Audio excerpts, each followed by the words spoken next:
Bonjour à tous, bienvenue à notre méditation quotidienne.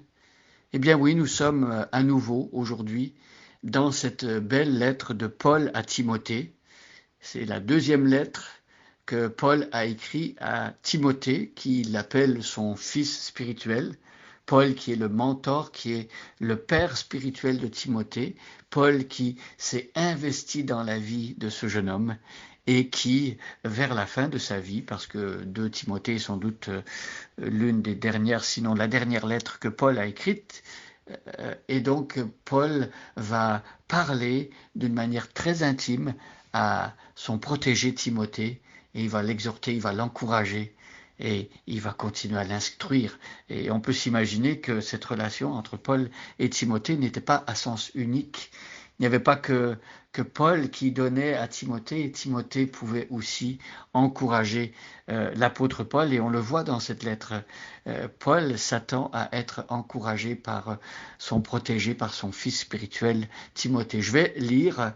Euh, Depuis le début de cette série de méditations, nous avons lu les versets 1 jusqu'à 4, et aujourd'hui nous allons nous arrêter au verset 5. Donc je vous invite à aller prendre votre Bible et à suivre avec moi. Et je lis à partir du verset 1 et on s'arrêtera au verset 5.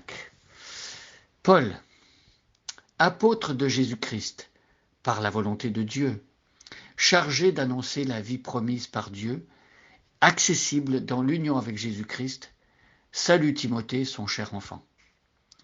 Que Dieu le Père et Jésus-Christ notre Seigneur t'accordent grâce, compassion et paix.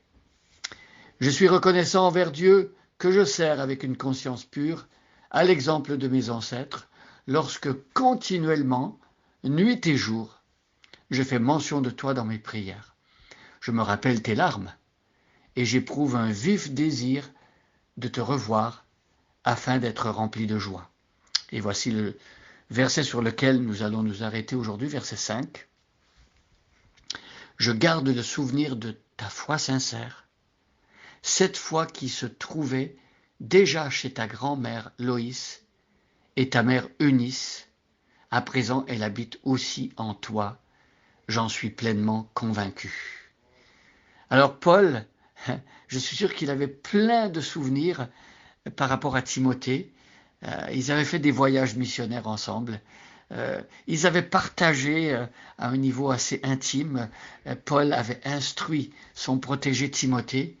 Et là, c'est très intéressant de lire au verset 5, au tout début, je garde le souvenir de ta foi sincère. Ce qui semble avoir touché l'apôtre Paul, et ce dont il se souvient, c'est de la foi sincère de Timothée. Timothée avait placé une pleine confiance en Jésus-Christ. Timothée s'était attaché à la parole de Dieu, et Paul se souvient de cela. Je garde le souvenir de ta foi sincère. Et il dit que cette foi que Timothée a accueillie, que cette foi qu'il a reçue, cette foi dans l'Évangile, dans la mort, la résurrection de Jésus-Christ, dans les Écritures saintes, cette foi, eh bien, c'est une foi qui était présente dans sa famille. Et là, on a plusieurs générations. Elle se trouvait déjà chez ta grand-mère Loïs et ta mère Eunice.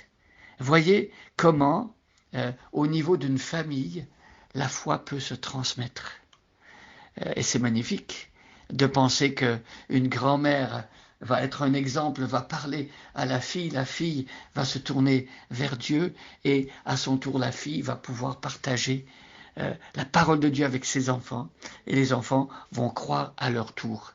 C'est vrai que quand on est dans une famille chrétienne, c'est pas automatique que nos enfants deviennent automatiquement chrétiens ou forcément chrétiens. Et on connaît des personnes qui ont une grande douleur et qui souffrent du fait que eux ont transmis leur foi à leurs enfants, et malheureusement jusqu'à présent leurs enfants n'ont pas encore cru en l'évangile et en Jésus. Et nous nous unissons à ces personnes-là et nous combattons avec ces personnes-là, ces frères, ces sœurs qui prient et qui portent le fardeau de voir leurs enfants se tourner vers Jésus. Voyez, c'est une grâce, c'est un don de Dieu que nos enfants croient en Jésus-Christ. Et donc, ça s'était passé ici dans la famille de Timothée, au niveau de sa grand-mère Loïs et de sa mère Eunice. Eh bien, les deux avaient cru en Jésus-Christ et les deux, on peut dire qu'elles avaient une foi communicative puisqu'elles ont transmis cette foi. Et n'est-ce pas que c'est le devoir et c'est la prière des parents de transmettre cette foi aux enfants et même aux petits-enfants, que cette foi soit transmise d'une génération à l'autre. C'est une responsabilité et nous comprenons que nous n'avons pas le contrôle sur cela. Nous prions ardemment pour que les enfants, les petits-enfants croient et nous en faisons un sujet de prière important et prioritaire. Donc, il y avait une foi qui avait été transmise ici, et Paul dit, à présent, elle habite aussi en toi. Cette foi que Paul avait vue chez la grand-mère et chez la mère de Timothée, cette foi, elle était bel et bien présente dans Timothée, et Paul dit, j'en suis pleinement convaincu. Comment être convaincu qu'une personne a la foi? Certaines personnes pourraient dire, j'ai la foi, je te le dis, tu vois, mais c'est pas seulement que tes paroles, voyez. Une personne pourrait dire, j'ai la foi, mais par contre, quand on regarde sa vie, on a du mal à voir si la personne, elle a la foi ou pas. Pourquoi c'est si difficile chez certaines personnes de voir si elles ont la foi ou pas? C'est qu'il n'y a pas de fruits ou pas beaucoup de fruits. Normalement, et c'est d'ailleurs la prière que Jésus fait, et Jésus a enseigné à ce sujet, normalement, une personne qui a la foi, eh bien cette foi va produire du fruit dans la vie, un changement d'attitude, une vision du monde différente. Du fruit de repentance, du fruit par rapport au caractère, une personne qui commence à aimer le prochain, qui commence à servir, et chez qui on trouve le caractère de Jésus-Christ plus ou moins développé. C'est clair que quand une personne est nouvelle chrétienne, le fruit est tout petit et il va se développer. Mais petit à petit, une personne qui a connu l'évangile et qui a cru vraiment, eh bien, il y aura un beau fruit abondant et ce fruit va nous rappeler Jésus, va nous montrer Jésus. Alors, c'est ce que Paul avait vu dans Loïs, la grand-mère, dans Eunice et maintenant dans Timothée. Prions que Dieu nous permette de porter ce genre de fruit, la foi, une foi vivante dans l'évangile qui va transformer la vie et qui sera un témoignage autour de nous. Bonne journée à chacun et à chacune, et soyez bénis.